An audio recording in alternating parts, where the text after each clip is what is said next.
अस्सलाम वालेकुम। कैसे आप सब? उम्मीद करता हूँ सब ठीक ठाक होंगे। Welcome to my YouTube channel dive in sight. मैं हूँ वसीमुल्लाह खान। आज मैं जो आपको लिए वीडियो लेकर आई हूँ, बहुत इन्फॉर्मेटिव वीडियो है। आप घर बैठे ही अपने पाकिस्तानी शनाख्ती कार्ड के लिए, या फिर अगर आप ओवरसीज़ हैं तो आप पाकिस्तानी ओवरसीज़ कार्ड के लिए आप अप्लाई घर बैठे ही ऑनलाइन कर सकते हैं। अब आपको कहीं भी जाने की ज़रूरत नहीं है, ना एम्बेसी, ना ही लाइनों में लगने की ज़रूरत है। तो घर बैठे आप ये प्रोसेस कर सकते हैं। बहुत ही आसान है। चंद ही मिनटों में आपकी एप्लीकेशन जो थी वो कंप्लीट हो जाएगी। तो लेट्स डाइव इन। तो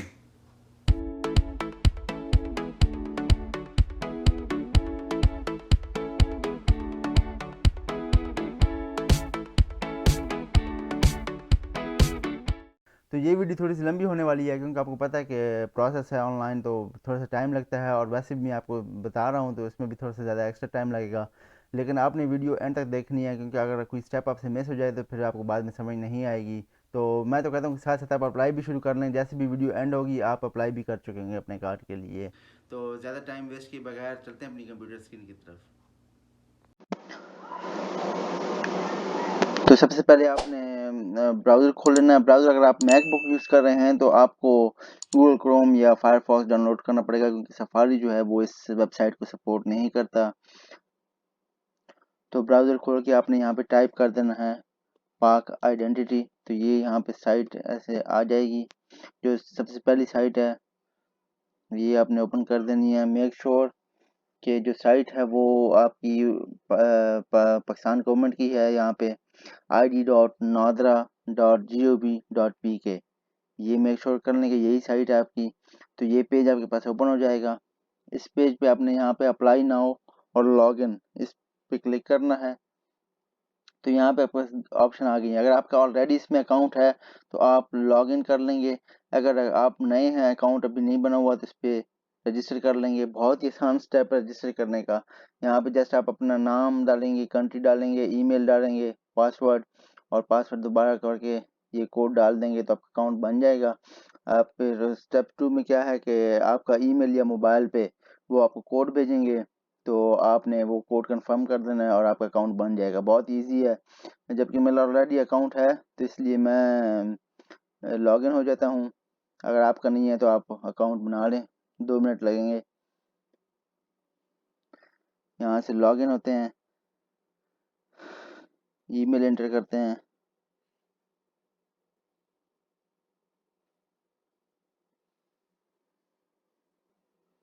ये जी अगला पेज आ गया। यहाँ पे आपने एक्सेप्ट कर देना है और कंटिन्यू कर देना है। ये अपडेशन मांग रहा है, हमने अभी नहीं अपडेट करना।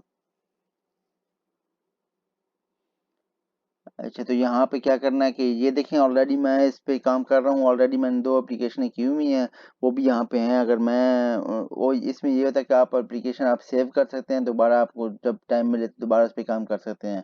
ऑलरेडी सेव है, मैंने यहाँ पे न्यू एप्लीकेशन में जाना है तो मैं यहाँ पे न्यू एप्लीकेशन में आ जाऊँगा। तो यहाँ पे ये पहले आपसे पूछा कि कैसे हम आपकी मदद कर सकते हैं। तो आपने क्या करना है, आपने कौन से काम के लिए, हमने यहाँ पे नाइकॉप बनाना है या CNIC या नाइकॉप बनाना है हमने, क्योंकि ओवरसीज कार्ड बनाना है तो हम इस पे क्लिक कर देंगे। तो यहाँ पे फिर वो पूछ रहा है कि कौन सा आइडेंटिटी डॉक्यूमेंट बनाना है, CNIC, नाइकॉप या POC, पाकिस्तान ओरिजिन सर्टिफिकेट या फैमिली रजिस्ट्रेशन सर्टिफिकेट बनाना है। तो हमने यहाँ पे नाइकॉप बनाना है। Which type of identity card, किस किस्म का कार्ड चाहिए आपको। तो जी नेशनल आइडेंटिटी कार्ड है, ये तो पाकिस्तानियों के लिए है। हम ओवरसीज हैं तो हमें ये वाला नाई कॉपी चाहिए। अगर आपने अपना आईडी पाकिस्तानी आईडी कार्ड बनाना हो, आप ओवरसीज नहीं है, तो आप इस पर क्लिक करेंगे। तो यहाँ पे अगर उनने ऑलरेडी आपके पास है, आप रिन्यू के लिए अप्लाई कर रहे हैं, तो यहाँ पे आप यस कर देंगे।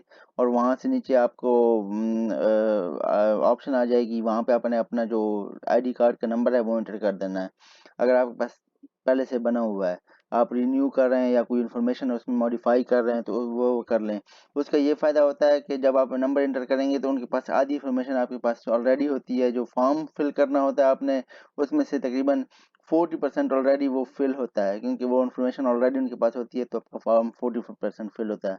लेकिन यहाँ पे मैं बच्चे के लिए अप्लाई कर रहा हूँ तो उसके पहले नहीं बना हुआ, तो हम कह देंगे कि नहीं है।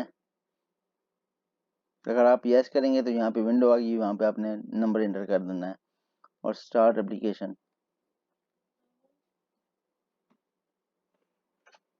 तो ये विंडो आपके पास खुल गई है। यहाँ पे सबसे पहले आपने जो आपने एप्लीकेंट है जिसके लिए आप अप्लाई कर रहे हैं उसकी डेट ऑफ बर्थ डाल देनी है।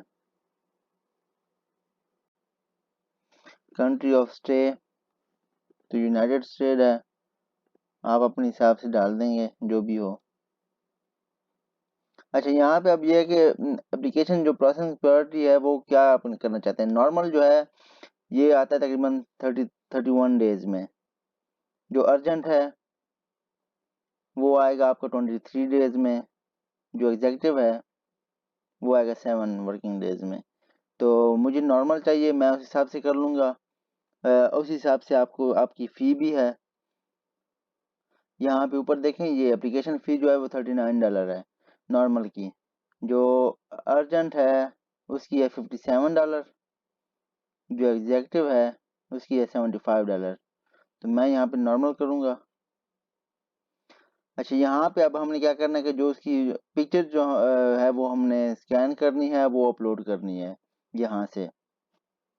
आपने अपने हिसाब से ये जो इन्फॉर्मेशन है ना, ये लाजमी आपने पढ़ लेनी है पहले, कि ये उन्होंने पूरी इन्फॉर्मेशन दी हुई है कि आपने किस तरह की पिक्चर होनी चाहिए, किस तरह आपने अपलोड करनी है, क्या डायमेंशन है, सब कुछ करनी है। लेकिन मैं आपको स्कैन करके भी बता दूंगा। White background passport size picture होनी चाहिए आपके पास। तो मैं स्कैन करके आपको बताता हूँ। मैं पिक्चर ऑलरेडी स्कैनर में डाल चुका हूँ, तो स्कैन करते हैं। अच्छा, यहाँ पे सबसे पहले ना आपने अपना ये रेजोल्यूशन चेक कर लेनी है। मेक श्योर कि रेजोल्यूशन जो है वो 600 dpi हो, क्योंकि वहाँ पे 600 dpi मेंशन है। यहाँ आपके पास ऑप्शन होंगी 300, 1200, लेकिन आपने अगर आप 600 ही करनी है। अगर आप 1200 करते हैं तो उससे क्या होता है कि फाइल साइज जो होता है वो बढ़ जाता है, तो फिर वो अपलोड नहीं होगा। तो आपने 600 ही करना है, यही उसकी उनकी रिक्वायरमेंट है। बाकी यहाँ पे जितने भी ऑप्शन हैं उनको वैसे ही रहने दें। और अगर आप मैकबुक यूज़ कर रहे हैं तो यहीं पे ही आपके पास फॉर्मेट का भी ऑप्शन होगा। फॉर्मेट लाजमी चेक कर लें। वहाँ पे उनने JPEG दिया हुआ है, JPG दिया हुआ है, तो उस हिसाब से अपने फॉर्मेट सेलेक्ट करना है। तो यहाँ पे अभी फॉर्मेट ऑप्शन नहीं दे रहा, फॉर्मेट का ऑप्शन नेक्स्ट स्टेप में देगा। तो यहाँ पे क्योंकि हम विंडोज 10 यूज़ कर रहे हैं, तो चले हम चलते हैं, स्कैन करते हैं, नेक्स्ट स्टेप में चलते हैं। तो ये स्कैनिंग के दौरान आपने पता है, जब आपने स्कैन करना हो तो इसको आपने क्रॉप करना है वहीं तक कि जहाँ तक आपके एजेस होंगे। किसी भी कोई भी चीज़ अपलोड कर रहे हैं, आप मैरिज सर्टिफिकेट अपलोड कर रहे हैं, आप बर्थ सर्टिफिकेट अपलोड कर रहे हैं, आप पिक्चर अपलोड कर रहे हैं, तो आपको वहीं तक ही क्रॉप करना पड़ेगा जहाँ तक उसके एजेस हैं। जो मैरिज सर्टिफिकेट होगा, बर्थ सर्टिफिकेट होगा, उसके एजेस यहाँ तक होंगे, तो आपने यहीं तक ही क्रॉप करना है, ना कि आपने पूरा पेज स्कैन करना है। उसकी वजह ये है कि 600 dpi जो है वो उसी आप जितना भी क्रॉप करेंगे उसी पे ही वो डिवाइड होगा, रेजोल्यूशन डिवाइड होगी। अगर आप पूरा पेज डिवाइड कर लेते हैं तो फिर वो रेजोल्यूशन जो होती है वो 600 पूरे पेज पे डिवाइड हो जाती है, जिसकी वजह से आपकी रेजोल्यूशन जो होती है वो पूरी नहीं आ रही होती और वहाँ पे अपलोड नहीं हो रही होती है।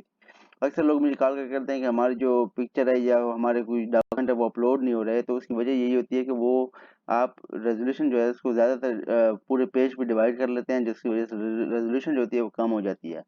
तो अगर आप मैकबुक यूज़ कर रहे हैं तो वहीं पे वो तो स्कैन से पहले ही आपके पास यहाँ से राइट क्लिक करेंगे। आप राइट क्लिक करेंगे तो आपके पास लाइंस आ जाएंगी, उस लाइंस को एडजस्ट कर लें यहाँ तक, तो क्रॉप कर लें। लेकिन मैं विंडो 10 यूज़ कर रहा हूँ तो उसके लिए यहाँ पे आपने जाना है ऑप्शन में, यहाँ पे आपने एडिट में जाना है। तो ये आपके पास ऐसे विंडो खुल जाएगी। उसके बाद आपने क्या करना है कि इसको क्रॉप करना है। क्रॉप उतना ही करना है जितना आपकी एजेस हों। ये मेरे पिक्चर के एजेस हैं और मैंने यहाँ पे कीप रेजोल्यूशन कर लेनी है, क्योंकि मुझे उतनी की रेजोल्यूशन चाहिए, और यहाँ पे मैं डन कर लूँगा। अब यहाँ पे फॉर्मेट का जो था, मैक में आपने क्रॉप भी पहले करना है स्कैन से, और फॉर्मेट भी पहले सेलेक्ट करना है। यहाँ पे आपने क्रॉप भी ये भी बाद में किया है, और यहाँ पे आपने यहाँ पे PDF फॉर्मेट है तो मैंने इसको चेंज कर देना है इमेज पे, JPG में कर देना है। JPG मैंने सेलेक्ट कर दिया। अब यहाँ पे मैंने इसको सेव कर देना है। कहीं भी आप सेव कर सकते हैं, मैं यहाँ पे इसको डेस्कटॉप पे सेव करूँगा किसी भी नाम से। तो ताकि मुझे बाद में याद रहे।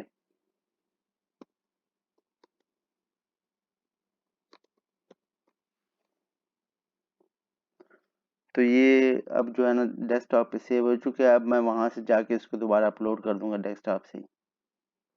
तो जी जो हमने अब स्कैन कर ली है उसको हम यहाँ पे अपलोड कर देंगे।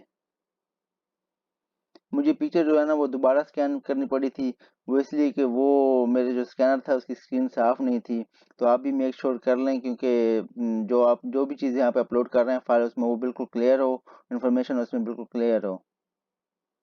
ये हमने पिक्चर सेलेक्ट कर ली अपनी, इसको अपलोड कर देंगे यहाँ पे, और यहाँ पे ये आ गई तो इसको हमने अपलोड कर देना है। ये अब अपलोड हो रही है। Your photo successfully uploaded. तो ये जी हमारा सक्सेसफुली अपलोडेड हो चुकी है। तो अब हम इसको सेव कर लेंगे।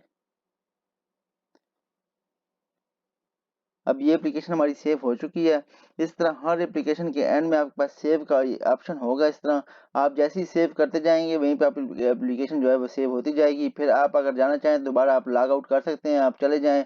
जब भी आपके पास दोबारा टाइम आए तो आपने यहाँ पे एग्जिस्टिंग एप्लीकेशन में चला जाना। जैसी विंडो आप ओपन करेंगे शुरू में ही, जैसे ही वो साइट खोलेंगे एग्जिस्टिंग एप्लीकेशन में अपनी आईडी एंटर करेंगे, एग्जिस्टिंग एप्लीकेशन में जाएंगे तो आपके पास वही एप्लीकेशन वहीं पे होगी। वहाँ से आपने जस्ट क्लिक करना है और आपको उसी पेज पे ले आएगा जहाँ पे अपनी एप्लीकेशन छोड़ी होगी। तो ये इसमें एक अच्छी चीज़ है कि आपको बीच में अगर कहीं कुछ जाना भी पड़े तो कोई मसला नहीं होता। तो यहाँ पे अब ये दूसरी विंडो में आप अपनी डिटेल लानी है। तो यहाँ पे आपने नाम डालना है। मेक श्योर कर लें कि जो आपके पासपोर्ट में नाम है वही हो और स्पेलिंग में कोई मिस्टेक ना हो। तो आपने हर इन्फॉर्मेशन जो है अपनी वो डबल चेक लाजमी कर लेनी है।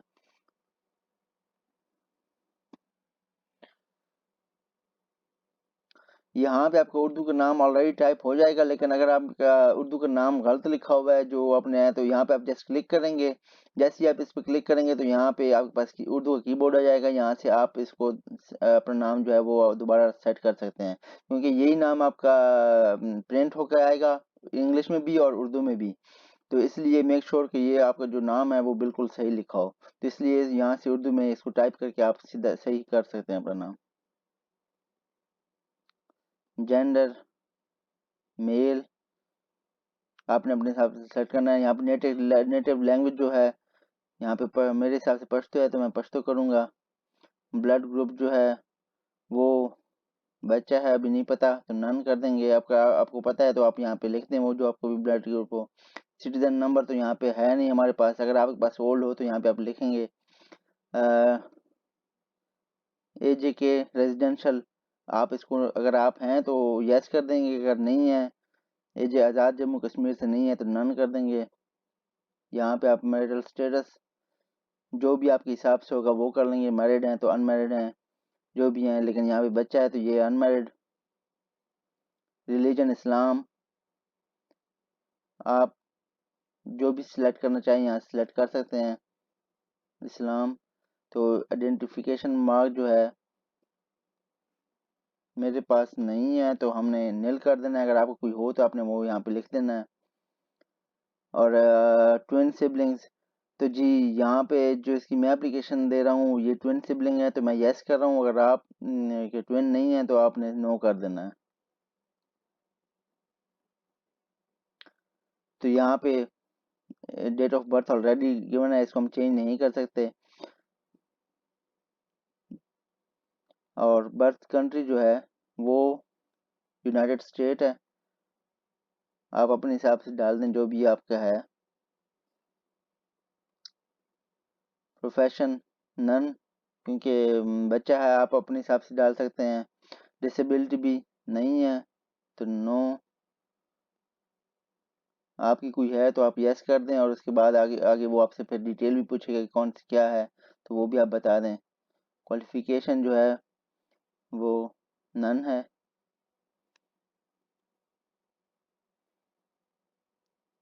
आपके पास पासपोर्ट है, पासपोर्ट तो आपने यस कर देना है। नहीं है अगर पासपोर्ट आपके पास ना हुआ तो फिर आपको फैमिली रजिस्ट्रेशन सर्टिफिकेट चाहिए होगा, वो बनवाना पड़ेगा FRC। लेकिन बेहतर यही है कि आपके पास पासपोर्ट होना चाहिए तो वो इजी रहता है। पर्पज ऑफ स्टे जो है वो आप कर दें कि डुअल नेशनैलिटी होल्डर मेरे हिसाब से। यहाँ पे पासपोर्ट नंबर जो है वो मैं डाल देता हूँ। ये सारी इन्फॉर्मेशन जो है ये मैं ब्लर कर रहा हूँ क्योंकि ये पर्सनल इन्फॉर्मेशन है, तो इसलिए मैं इन सबको ब्लर कर रहा हूँ। इशू डेट लिख लेंगे, जिस डेट पे आपको पासपोर्ट इशू हुआ है। इशूइंग कंट्री जो है वो यूनाइटेड स्टेट है, आप अपने हिसाब से देख लें।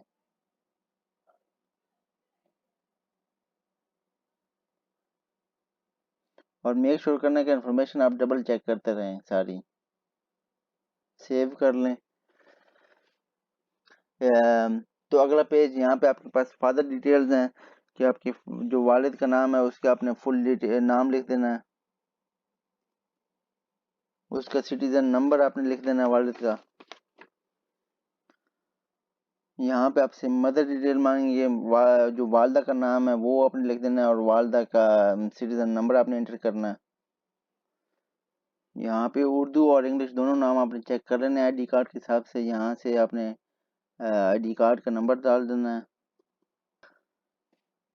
तो यहाँ पे आपके पास जो हाउस होल्ड हेड है उसका इन्फॉर्मेशन आपसे मांग रहे हैं, तो यहाँ पे अपने सेलेक्ट कर देना है कि आपकी क्या रिश्ता है हाउस होल्ड हेड से। तो यहाँ पे अगर आपके फादर हैं तो चाइल्ड लिख देंगे, आप अगर आपके कोई हस्बैंड है या कुछ और हैं तो अपने स्पाउस लिख देना है। इसलिए अपने हिसाब से आपने ऑप्शन सेलेक्ट कर लेनी है। यहाँ पे सिटीजन नंबर उन्हीं का जो आपके हाउस होल्ड हेड हैं।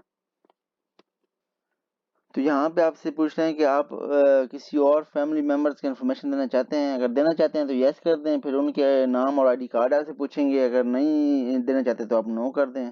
मैं यहाँ पे नो ही कर देता हूँ। तो ये सेव कर लेते हैं। यहाँ तक हमारी एप्लीकेशन सेव हो गई।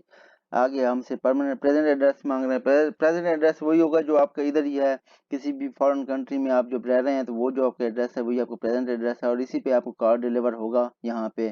तो मेक श्योर करना है कि आपका एड्रेस ठीक हो और जो परमानेंट एड्रेस है वो वही होगा जो पाकिस्तान में आपका एड्रेस है। तो यहाँ पे आपने अपना एड्रेस चेक कर लेना है यहाँ पे कि जो आपका एड्रेस है वो यहाँ पे आपका जो जो यहाँ पे लिखा हुआ है कि ये एड्रेस प्रिंट होगा, तो वो आपका एड्रेस देख लें कि बिल्कुल ठीक है, कोई मिस्टेक नहीं है। अगर है तो आप ऊपर से जाके मिस्टेक ठीक कर लें। यहाँ पे जो उर्दू में मुझे तो पता है, ये अगर ठीक ना भी हो तो कोई बात नहीं, क्योंकि ये प्रिंट नहीं हो गया ना, सिर्फ इंग्लिश का ही प्रिंट होगा वहाँ पे। तो एड्रेस डालने के बाद यहाँ पे परमानेंट एड्रेस पूछेगा, वो डाल देना है। पाकिस्तान प्रोविंस डाल देना है।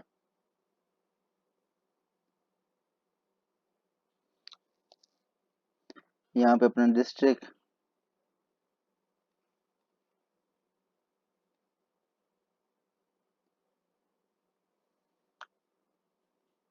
तहसील, फिर सिटी है या विलेज है, यहाँ पे अपने विलेज जो भी आपका होगा वो डाल देना है।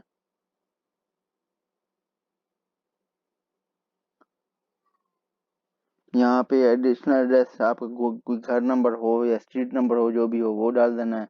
अगर कोई कुछ भी नहीं है तो जस्ट एक डॉट डाल दें।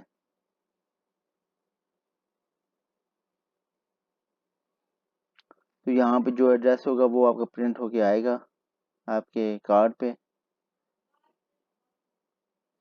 यहाँ पे भी उर्दू वाला जो है उसके कोई मसला नहीं है, क्योंकि ये प्रिंट नहीं होके आएगा, सिर्फ इंग्लिश वाला ही प्रिंट होगा। इसको आपने सेव कर देना है। तो यहाँ पे आपसे पूछेगा कार डिलीवरी आपने कहाँ करनी है, पाकिस्तान में परमानेंट एड्रेस पे करनी है या प्रेजेंट पे करनी है। हमें यहीं पे चाहिए क्योंकि, तो हमने प्रेजेंट ही सिलेक्ट कर देना है यहाँ पे। जब आप प्रेजेंट करेंगे तो यहाँ पे इसके चार्जेस हैं शिपिंग के $23, तो वो आपसे चार्ज हो गए। पाकिस्तान में करेंगे तो फिर इसकी शिपिंग चार्जेस नहीं है। अगर यहीं पे करेंगे यहाँ पे तो इसकी शिपिंग चार्जेस हैं जो कि आपसे चार्ज होंगे। यहाँ पे आपका अपना मोबाइल नंबर दे देना है और आपने अपना ईमेल एड्रेस दे देना है। वो डाल के आपने सेव कर देना है इसको। अच्छा, यहाँ पे आपसे वेरीफायर डिटेल्स मांग रहे हैं। वेरीफायर दो वेरीफायर आपसे मांगेंगे, कोई भी हो सकते हैं, कोई पाकिस्तान में हो सकते हैं। यहाँ पे भी अगर कोई पाकिस्तानी है जिनके पास पाकिस्तानी आईडी कार्ड हैं तो वो भी बन सकते हैं, या पाकिस्तान से किसी से आपने आईडी कार्ड और उसमें जो आईडी कार्ड पे नाम होगा वो मंगवा लेना है, कि ताकि वो अगर ये जो डिटेल हैं ये वेरीफाई करना चाहें तो उनको कॉल कर सकें। तो ये सिर्फ जस्ट वेरीफाई के लिए है, लेकिन ये उनने वेरीफाई करना नहीं होता। 70 से 80% जो होता है ना वो वेरीफाई नहीं करते, लेकिन हो सकता है कोई मसला हो तो फिर वो वेरीफाई कर भी लें। तो इसलिए आपने जो वैलिड होंगे वैलिड ही पर्सन के यहाँ पे नाम, उसका आईडी कार्ड और उसका फ़ोन नंबर देना है, चाहे वो यहाँ पे हों या चाहे वो पाकिस्तान में हों। यहाँ पे दूसरे वेरीफायर का नाम डाल देना है आपने, ये इन्फॉर्मेशन सेव कर देनी है। यहाँ पे आप आ गया जी, आपसे डॉक्यूमेंट मांगेंगे, जो भी डॉक्यूमेंट मांगेंगे वो यहाँ पे लिस्ट होंगे। अब ये मुझसे जो है वो बर्थ सर्टिफिकेट मांग रहा है, और CNIC फादर का या मदर का CNIC मांग रहा है, जो आईडी कार्ड है फादर का हो या मदर का हो वो अपलोड करना है, एक बर्थ सर्टिफिकेट अपलोड करना है और एक पासपोर्ट अपलोड करना है, चाहे वो पाकिस्तानी हो चाहे फॉरेन पासपोर्ट हो, जो भी हो आपने अपलोड करना है। तो ये तीनों चीज़ें आपने मैं अपलोड कर दूंगा अभी। और इनको अपलोड करने का तरीका भी सेम इसी तरह ही जैसे मैंने आपको फ़ोटो अपलोड करने का दिखाया है, जो भी है ना स्कैनर में, उसके आपने एजेस क्रॉप कर लेने, एजेस तक क्रॉप कर लेना है और उसको स्कैन कर देना है। यहाँ पे सारी जो है डिटेल यहाँ पे भी लिखी भी होगी, सारी जो आपने यहाँ पे आप डाउनलोड भी कर सकते हैं, गाइडलाइन उन्होंने सारी दी हुई हैं स्कैनिंग की हर चीज़ की। तो ये क्योंकि अंडर 18 है तो इसके जो फिंगरप्रिंट्स हैं वो हमें नहीं चाहिए। तो वैसे अगर आप ओवर 18 हैं, 18 साल से आपकी एज ज़्यादा है, तो आपको यहाँ पे फिंगरप्रिंट्स भी लगाने होंगे। वो यहाँ पे फॉर्म आ जाता है, यहीं पे लिंक होता है, आप उसको डाउनलोड करेंगे, डाउनलोड करके वो फॉर्म प्रिंट कर देंगे। उस फॉर्म पे नीचे लिखा होगा कि ब्लैक इंक या ब्लू इंक, जो भी इंक लिखी होगी उस लिंक से आपने वहाँ से फिंगरप्रिंट्स, और उन्होंने फिंगरप्रिंट्स की आप जगह भी दी होगी और आपको बताया भी होगा कि किस किस फिंगर का उन्होंने फिंगरप्रिंट आपको चाहिए, उनको चाहिए। तो बिल्कुल इसी तरह सेम वैसे ही आपने फिंगरप्रिंट्स जो है वो लगा देने हैं वहाँ पे, और उसको साइन करके दोबारा स्कैन करके उसको भी अपलोड कर देना है। और अगर आप ओवर 18 हैं तो आप मैरिड हैं तो आपसे मैरिज सर्टिफिकेट भी पूछेंगे, तो मैरिज सर्टिफिकेट भी आपने अपना अपलोड करना होगा। इस तरह जो भी आपसे डॉक्यूमेंट यहाँ से रिक्वायर होता है, यूजुअली यही होता है। मैरिज से अगर आप मैरिड हैं तो मैरिज सर्टिफिकेट, आपका आईडी कार्ड, तो आपका पासपोर्ट, अनमैरिड हैं तो ये बर्थ सर्टिफिकेट, अगर 18 से कम है तो ये चीज़ें पूछते हैं, ज़्यादा पूछते नहीं हैं। तो ये चीज़ें डॉक्यूमेंट आपने अपलोड कर देनी होगी। और ये माइनर है तो इसलिए इसका जो फिंगरप्रिंट्स हैं वो फॉर्म नहीं है हमने अपलोड करना। तो वैसे वो भी इजी है, यहाँ से आप सीधे डाउनलोड करें, उसको प्रिंट करें, अपने फिंगरप्रिंट्स लगाएं, साइन करें और दोबारा इसको अपलोड कर दें। तो यहाँ से अपलोड करते हैं। तो इसकी मैंने ऑलरेडी स्कैनिंग की हुई है, यहाँ से आपने फॉर्म सेलेक्ट कर देना है जो भी आपको चाहिए होगा। अब हमें बर्थ सर्टिफिकेट का है तो हम बर्थ सर्टिफिकेट यहाँ सेलेक्ट कर लेंगे, जो भी आप यहाँ सेलेक्ट करेंगे फिर वही फॉर्म आपने अपलोड करना है। बर्थ सर्टिफिकेट अब यहाँ से अपलोड कर देंगे बर्थ सर्टिफिकेट।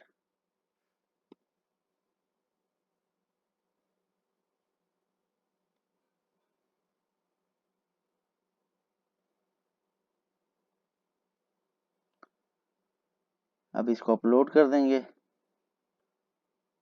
अब यहाँ से दूसरे डॉक्यूमेंट जो आपने अपलोड किया वो यहाँ से देखें ख़त्म हो गया है। अब मदर या फादर जो भी हो उसका जो CNIC है वो अपलोड करते हैं। तो अब हमारे पास फॉरेन पासपोर्ट है, वो यहाँ से सिलेक्ट करेंगे फॉरेन पासपोर्ट, तो वो भी अपलोड कर देंगे।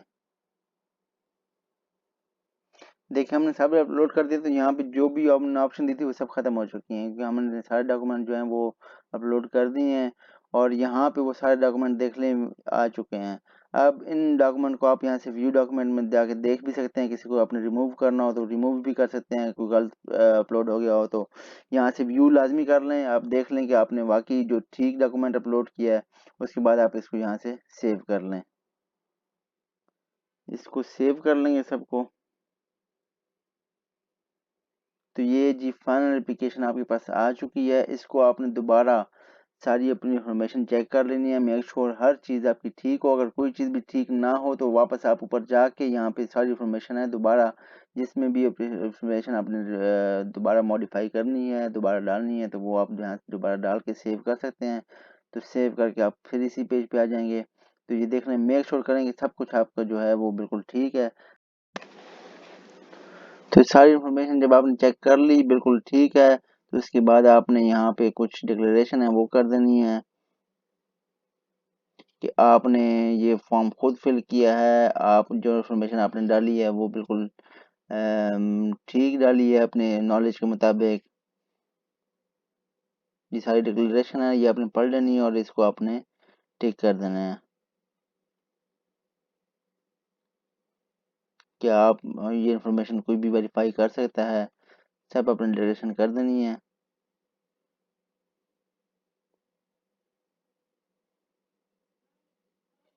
यहाँ पे जी आपके खिलाफ कोई क्रिमिनल केस तो नहीं पेंडिंग पड़ा हुआ।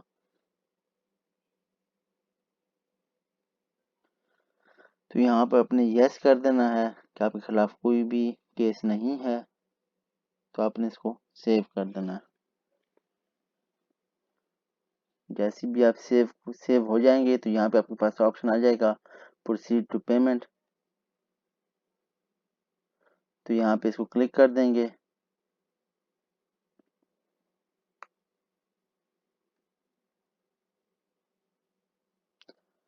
तो यहाँ पे आपसे पूछेंगे कि आपने अपने सब कुछ चेक कर लिया है, जो फ़ी है वो नॉन रिफंडेबल है। आप जब इसको पे कर देंगे तो आप दोबारा उसको रिफ़ंड नहीं हो सकता, इसलिए आप मेक श्योर करें कि आपकी एप्लीकेशन सब कुछ बिल्कुल ठीक है। तो आप इसको यहाँ पे चेक कर देंगे और कंटिन्यू कर देंगे। यहाँ पे आपने अपना कार्ड नंबर, जो भी कार्ड, क्रेडिट कार्ड और डेबिट कार्ड हो, उसका नंबर डाल देना है, सारी इन्फॉर्मेशन डाल देनी है और आपने पेमेंट कर देनी है। तो यहाँ पे ये होता है कि जो भी आप क्रेडिट कार्ड या वगैरह डेबिट कार्ड आप यूज़ करते हैं तो बाज़ औक़ात वो क्या होता है कि अपनी सिक्योरिटी रीज़न की वजह से ना वो वहाँ पे चार्ज नहीं होता, तो आपकी जो पेमेंट होती है वो डिक्लाइन हो जाती है।